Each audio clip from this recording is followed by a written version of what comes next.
예, 오늘 베드로후서 1장 19절로 21절 말씀이 되겠습니다. 다시 한번 인사합니다. 옆 사람 같이 하시고 앞뒤 사람 같이 하실 때 오해도 뵈니까 참 좋습니다. 다시 한번 인사합니다.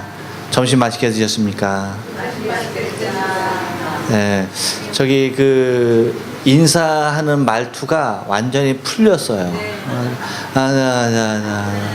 졸려서 다들. 네, 그래요. 그렇죠. 당연합니다. 오전에 또 예배하고 점심 맛있게 먹고 또 잠시 교제 나누다가 오후에 이렇게 예배하려면은, 예, 그렇죠. 또 이제 찬양 또 신나게 열심히 30번 찬양하다가 이제 또 고요하게 말씀을 들어야 하다 보니까 잠이 오는 건 당연합니다. 제가 오늘 주부에 실린 사진이 여러분에게 화제가 되는 것 같은데 자꾸 여러분이 저한테 언제 찍은 거냐고 자꾸 물어요. 그래서 아니 나는 그래서 이 글을 보면 이게 옛날 사진이 아니라 이게 현재의 사진이라는 것을 알 텐데 이게 언제 찍었느냐고 자꾸 그러는 거라서 이분들이 글은 안 읽고 사진만 보나 하는 생각만 그래서 봐요. 이 소절에서 내가 그랬잖아요. 무엇이가 낯설다. 다 아닌 1절에서는 나 아닌이었지만 2절에서는 뭐야? 다 아닌. 그렇죠? 하나만 덮어도 하나 요거 살짝 덮은 거야. 하나만 덮어도 알아볼 수 없는 사람인데. 그래서 이 사진을 다 언제 찍었느냐고 묻는 거예요. 그래서 제가 공식적으로 얘기를 할게요. 지난 안식월 받았을 때 5월 달에 한국 갔을 때 우리 김은지 양 르사마 헤어숍에 가서 저 사람 머리하고 나 머리 이발할 때 그때 이제 저 사람 파마하니까 시간이 좀 걸리잖아요. 근데 이렇게 보니까 거기 가발이 이렇게 몇 개 이렇게 놔여 있더라고. 그래서 그 가발을 갖다 이렇게 덮고 이렇게 해갖고 이게 셀카 찍는 거 아닙니까? 그 거울에 이렇게 비춰서 제가 사진을 찍은 거예요. 네. 이렇게 찍은 거예요. 네. 근데 여러분들이 도대체 이것을 몇십 년 전에 찍은 사진인지 굉장히 궁금해하죠. 지지난달에 찍은 거예요. 1년이 지난 것도 아니고요. 2년이 지난 것도 아니에요. 근래의 사진입니다. 근래의 사진. 근데 뭔 뽀샵? 나 뽀샵 같은 거 못해요. 허허 참. 아니 세상에나. 자 다시 한번 보여드릴게요. 자 저를 보세요. 저를 봐. 날 봐. 지금 이 상태잖아요. 자 지금 봐. 자 봐. 조금 더 내려야 돼? 좋아. 자, 똑같잖아. 아이폰이 좋든가. 그래서 지금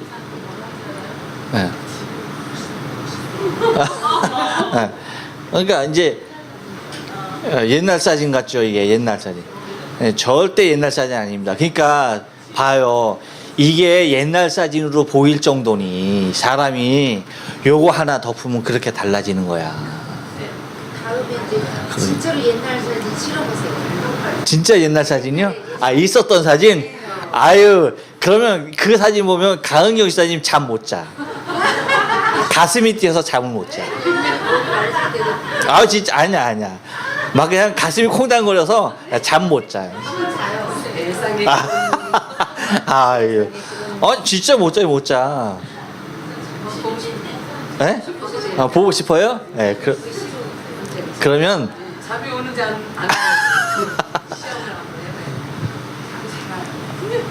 아이고 잠 못 자요. 네. 자꾸 옛날 그 모습만 생각나서 안 돼.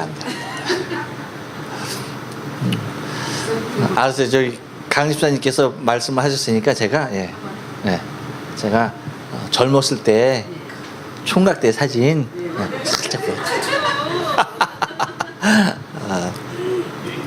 그러니 이거 하나 차이가 그런데 그렇죠. 대단한 거예요. 그러니까 제가 그러면서 생각을 했어요. 참 사람이 우리 예수님 그 보혈로 우리 모든 죄성이 이 덮임을 받는 게 얼마나 큰 은혜인가 하는 것을 제가 깊이 깨닫습니다. 정말 아무것도 아닌 이 머리에 한 장 이거 올린 거, 요거 가발 하나 올린 걸로 이렇게 사람이 달라지는데 예수님의 보혈로 머리끝에서 발끝까지 덮음을 입은 우리가 얼마나 복된 사람이에요. 할렐루야. 그것이 여러분 이 땅에서는 그렇게 빛나지 않아도요, 이 땅에서는 그렇게 알아주지 않아도요, 천국에 가면 그것만큼 귀한 거 없어요. 정말 그게 은혜였고 그것이 최고였다는 거 알게 될 거예요. 자, 그러면 계속해서 오늘 좀 말씀을 봅니다. 베드로의 신앙관에 대해서 여러분에게 말씀을 드렸어요. 그렇죠? 뭐였습니까? 네, 떠날 것을 항상 준비하는 자로서의 삶을 살았다. 다 잊었어. 그 다음에 인생이 중요한 일이 무엇인지를 알았다. 그것도 뭐요? 예수의 능력과 강림을 믿는 삶이었다. 그리고 증인으로서의 삶을 살았다 하는 것. 그 다음에 여러분 가장 중요한 것. 자, 증인으로서의 삶을 살아갈 때의 베드로는 예수 그리스도의 증인이었어요. 근데 사람들이 무엇에 대하여서 자꾸 의문을 가지고 얘기하는 겁니까? 예수님의 신성, 예수님의 하나님 되심에 대하여서 당시에 많은 사람들, 그리고 또한 신자들조차도 그 많은 그런 미혹된 얘기를 듣고, 야, 정말 예수님이 하나님이냐? 정말 예수님께서 그렇게 성화된 모습이 그게 진짜였느냐라고 할 때에 자기가 뭐라고요? 증인이었다, 봤다 라는 증거의 삶을 살았잖아요. 얼마나 위대한 삶인지 모릅니다. 근데 여러분, 우리의 신앙의 삶 가운데 많은 사람들이 의지하고 나가는 부분들이 있는데, 그것이 뭐냐면 자신이 체험했던 그 신앙을 거기에 중점을 두는 사람들이 있어요. 베드로가 체험한 거 여러분 기가 막힌 체험이죠. 그렇죠? 예수님의 변화된 모습을 누가 봐요? 베드로, 요한, 야고보밖에 못 봤어요. 그러니 엄청난 일이었죠. 엄청난 일. 그래서 얼마나 좋았으면 초막셋을 여기다 짓겠습니다라고까지 얘기했겠어요. 그렇게 엄청난 기적 같은 예수 그리스도의 변화된 모습을 직접 눈으로 목격한 사람. 그러니까 만약에 여러분 우리가 그것을 목격했다라고 한다면 우리는 어떻게 살까? 아마 우리는 베드로보다 더 날뛰면서 살 거예요. 내가 직접 봐서 막 그래서 그걸 갖다가 최고로 붙잡고 최고인 양 그것만을 주장하고 그것만을 얘기하고 평생 그것 떠들면서 살 거예요. 그런데 베드로 사도의 신앙의 위대성은, 그의 신앙의 중요성은, 그의 멋진 신앙과는 자기가 체험한 그것보다 그 위에 두는 무언가가 하나 더 있었다는 거예요. 그것이 중요한 겁니다.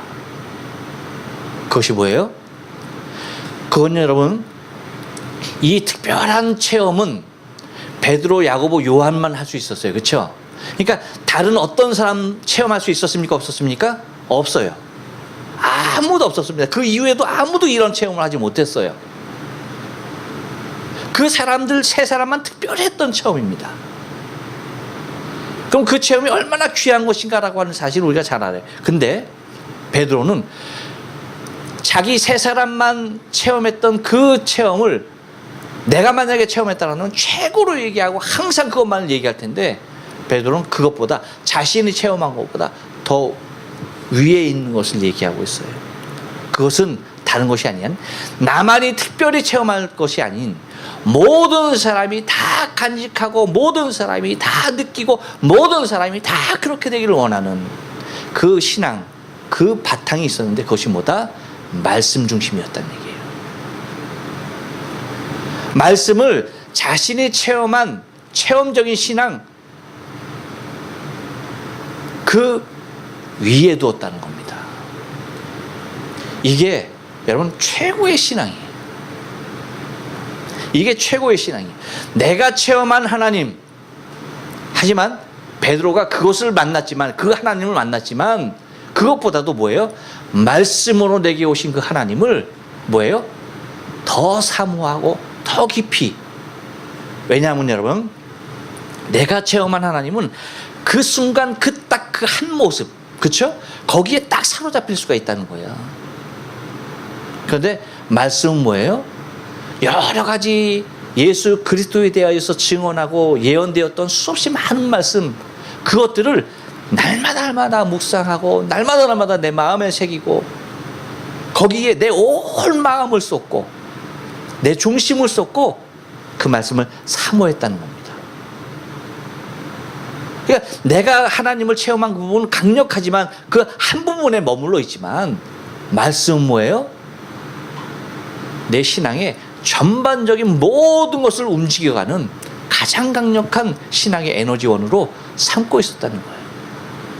이게 중요한 거예요. 그러니까 여러분, 이 체험은 특별한 사람만 할 수 있는 겁니까? 아니에요.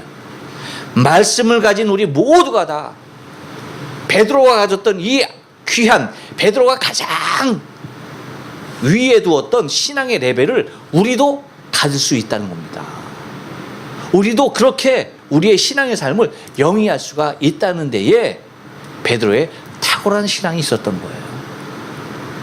그래서 여러분 한번 보세요. 19절에서 말하지 않습니까? 또 우리에게 더 확실한 예언이 있다라고 해요. 더 확실한, 이것보다 더 확실한 예언이 있다라고 얘기하는 겁니다. 자기가 체험한 그 어떤 것보다 더 확실한 예언이 있는데 그것이 뭐다? 그것은 이렇게 설명을 해. 어두운 데 비추는 등불과 같으니, 어두운 데 비추는 등불과 같다는 얘기예요. 칠흑 같은 어둠에 그 어디에도 길인지 모르는, 어디가 길이고 무엇이 어디에 있는지도 모르는 그러한 상황 속에 등불이 있었다는 얘기예요. 여러분, 아무 빛도 없을 때에 작은 빛 하나가 얼마나 안도가 됩니까? 제가 타고 다니는 차가 계기판이 있어요. 계기판이 뭔지 알죠?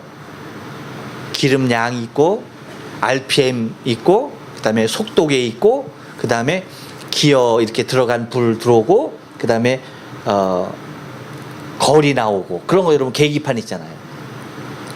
그 계기판이 불이 하나가 딱 나갔어. 그래갖고 하나로 이렇게 비춰서 힘이 이쪽은 밤이면 시커매. 그래갖고 하나 등불로 이렇게 비춰. 근데 이렇게 가다 보니까 그것도 나갔어. 그래가지고 야간에 운전을 하면은 깜깜해. 아무것도 안 보여. 그래서 고속도로 다닐 때 이게 몇 킬로로 다니는지 알 수가 없어. 알 수가 없어. 몇 킬로인지 도대체 몰라. 그래서 알려면은 아주 그냥 신경을 바짝 쓰고 있다가 가로등 밑을 싹 지날 때에 싹 봐. 근데도 이게 잘 안 보여. 그렇게 깜깜합니다. 깜깜해. 그래. 이야, 얼마나 답답한지. 얼마나. 그래서 이걸 갖다 이제 가려면은 돈이 들잖아. 그러니까 안 가고 있었어요. 근데 미국에 갔는데 우리 리온이 이게 가방을 갖다 이렇게 매는데 거기에 이렇게 들어갔던 LED 등인가 봐.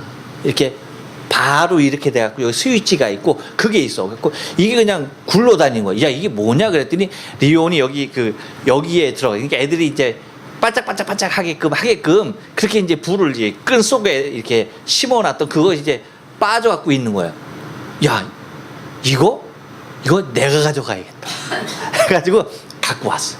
그래가지고 그걸 갖다가 이렇게 놓고 저렇게 놓고 하다가 한 번은 야, 이거 위에다 이렇게 달면 될 텐데 하고 이렇게 좀 더 보니까 공간이, 야, 그게 딱 들어갈 수 있는 공간이 있는 거야. 그래갖고 그거 갖다가 손가락으로 다 꾸겨 넣어가지고 이렇게 비춰. 그래갖고 불을 비춰갖고 다니니까 세상에나 별천지야 별천지. 어떻게 다녔나 싶어. 뭐가 그러는 거예요? 어둠의 등불이 그런 거예요. 등불이. 어둠의 등불이 다 캄캄하고 어떻게 다녀야 될지 모르는데 등불 하나 있으니까 세상이 달라지는 거예요. 근데 말씀이 그렇다는 겁니다. 말씀이 그렇다는 거예요. 그러면서 뭐라고 얘기합니까? 등불 같으니 봐요. 날이 새어 샛별이 너희 마음에 떠오르기까지. 이야, 기가 막히죠. 샛별이 너희에게 떠오르기까지. 등불 같은데 그것이 조그만 것이 점점 밝아서 환한 빛으로 너희에게 오기까지. 그러니까 처음에 여러분 말씀 보면은 말씀 우리가 다 알 수 있어요, 없어요? 모르지. 몰라요. 알 수가 없어요. 알 수가 없어. 근데 시간이 가고 참 하나님께서 은혜를 주시는 것이 뭐냐면 말씀을 내가 다 알지 못해도 그냥 모르는 부분은 어떻게 하는 거예요? 넘어가는 거야. 그리고 또 읽다 보면 하나님께서 다른 말씀을 통해서 내게 은혜 주셔요. 그럼 그 은혜 또 충만히 받고 그것도 모르는 거 있으면 또 넘어가고. 근데 다시 한번 성경 볼 때 옛날에 몰랐던 부분이 뭐예요? 하나님께서 새롭게 또 깨달음을 주시고 알게 하시고 그 말씀을 통해서 은혜를 주시는 거야. 그러니까 뭐예요? 점점 말씀을 보면 볼수록 뭐 하는 거예요? 밝은 빛으로 나에게 오시는 거예요. 그 은혜가 있는 거예요. 그러면서 뭐라고 말합니까? 그렇게 얘기하잖아요. 너희가 이것을 너희의 마음에 그렇게 샛별이 되어 너희 마음에 떠오르기까지 너희가 이것을 뭐하라? 주의하는 것이 가니라. 다시 말하면 긴장하면서 간절한 모습으로 그것을 마음에 새기려고 항상 경각심을 가지고 그 마음을 그 말씀 뭐예요? 계속 묵상하는 그 모습을 갖는 것이 가하다는 거예요. 그렇게 가져야 한다는 거예요. 그렇게 사모함의 마음을 가지고 그 말씀을 대하면 뭐예요? 어떻게 된다? 밝게 떠오르는 환한 모습으로 나에게 비춰지는 그때가 있다는 거예요. 지금은 칠흑 같은 데에 점 하나의 불빛같이 그렇게 오지만 그것이 어떻게 되는 거예요? 점점 뭐예요? 밝은 빛으로 내게 비춰지게 된다는 겁니다. 그러면서 베드로가 가졌던 신앙과는 그 말씀은 사람이 썼지만 사람이 쓴 것이 아니라 하나님의 성령을 통하여 감동된 자들로 통하여 하나님이 주신 말씀인 것을 우리에게 얘기해 주고 있어요. 그래서 20절에서 그렇게 얘기하지 않습니까? 먼저 알 것은 경의 모든 예언은 사사로이 풀 것이 아니니 라고 얘기하면서 예언은 언제든지 사람의 뜻으로 내는 것이 아니요 뭐예요? 오직 성령의 감동하심을 입은 사람들이 하나님께 받아 말한 것이다 라고 하면서 성경을 어디에다 두는 겁니까? 하나님 말씀 그 권위에다 그대로 인정하고 두는 겁니다. 그래요 여러분? 하나님의 말씀은 사람의 말입니까? 아니에요. 하나님이 성령을 통하여서 감동되어서 하나님께서 주신 말씀을 받은 사람들이 하나님의 말씀으로 우리에게 하나님께서 우리에게 주신 생명의 말씀인 것을 우리가 잊지 말아야 돼요. 그러니까 베드로의 신앙이 예수님을 직접 받고 예수님의 기적을 처음부터 마지막까지 다 체험한 사람이고 그것만 가져도 여러분 충분하지 않을까요? 그렇죠? 그런데 뭐예요? 그 위에 두었던 것이 뭡니까? 말씀이에요. 말씀. 예수 그리스도에 대하여서 증언해 놓은 그 말씀을 붙잡고 그것을 의지하고 평생의 삶을 달려갔던 겁니다. 이것이 여러분 베드로의 신앙에 있어서 탁월한 모습이에요. 아까 말씀드렸듯이 우리가 만약에 예수님의 기적 베드로와 같이 처음부터 마지막 끝까지 다 체험하지 못했어도요 하나만 체험했어도 우리는 그것이 우리의 생명 우리의 신앙의 모든 것이 그냥 그렇게 떠들면서 살 거야. 그런데 베드로는 그 모든 체험을 다 했지만 예수님께서 허락하신 모든 기적들을 다 맛봤지만 그 그것보다도 그리스도 예수에 대하여서 증언해온 그 말씀, 그 하나하나를 더 깊이 마음 가운데 새기면서 그분이 진정한 하나님께서 보내신 메시아 그리스도 예수, 내 생명의 주라는 사실을 마음 가운데 깊이 간직하며 그가 평생의 삶을 또 다른 영혼을 위해서 달려갔다는 사실 여러분 기억하면서 우리의 신앙도 내가 체험한 어떤 한순간의 체험이 거기에 내 신앙이 매달려 있어서는 안 된다는 얘기예요. 그것이 체험이 됐다라고 한다면 뭐예요? 더 깊은 신앙의 단계로 들어가야 되는데 그것은 뭐예요? 오직 말씀밖에 없는 거예요. 오직 진리밖에 없는 거예요. 그래서 하나님의 말씀에 대해 날마다 묵상하고 그 말씀이 내게 큰 힘과 능력으로 올 수 있는 삶이 되어져야 할 줄로 믿습니다. 그래서 한 주간도 여러분 더울 거예요. 우리가 덥다고 덥게 삽니까? 요즘? 아니죠. 덥다고 절대 덥게 사는 거 아닙니다. 오히려 더워서 요즘은 더 춥게 살아. 여러분 시원한 에어컨 밑에서 말씀 묵상하세요. 이상한 공상하지 마시고 말씀 묵상하시고 말씀 바라보고 말씀을 깊이 말씀을 더 깊게 씹어가며 그 말씀이 내 영혼에 큰 밝은 빛으로 확 다가오기까지 그 체험이 한 번 되면요 말씀을 손에서 놓질 못해. 그것이 한 번 맛들리면 말씀을 내 눈에서 뗄 수가 없어요. 그래서 눈으로 보던 말씀이 그렇죠? 손으로 보게 되고 손으로 보던 말씀이 내 마음으로 보게 되어지고 내 마음으로 보던 말씀이 내 영혼을 밝게 뜨는 귀하고 복된 은혜가 생명의 말씀 가운데 있음을 여러분 잊지 말아야 합니다. 날씨가 덥습니다. 더우면 어떻게 살라? 시원하게. 예, 시원하게 사는데 예. 에어컨 틀고. 예, 그렇지. 에어컨 밑에서 선풍기도 들고. 근데 왜 에어컨 틀어놓고 선풍기 틀어놓고 수박 갖다 놓고 언제 말씀 나오려고 그러는 거야 지금? 아이스크림 씹어. 아이스크림 뭐 언제 말씀 보는 거 언제 말씀? 눈으로 보지. 여러분 더운 날씨 예. 우리가 그렇게 24시간 덥게 사는 거 절대 아닙니다. 시원한 에어컨 밑에서 여러분 뭐 하는 거예요? 말씀 묵상하면서 내게 비춰주시는 어두운 데서 비치는 등불과 같은 세상에 그 무엇으로도 내 영혼을 밝힐 수가 없었는데 진리로서 내 영혼을 밝혀오는 하나님의 말씀 가운데 깊이 젖어들 수 있는 저 여러분의 한 주간의 삶 되어지길 주의 이름으로 축원합니다. 네, 기도할게요.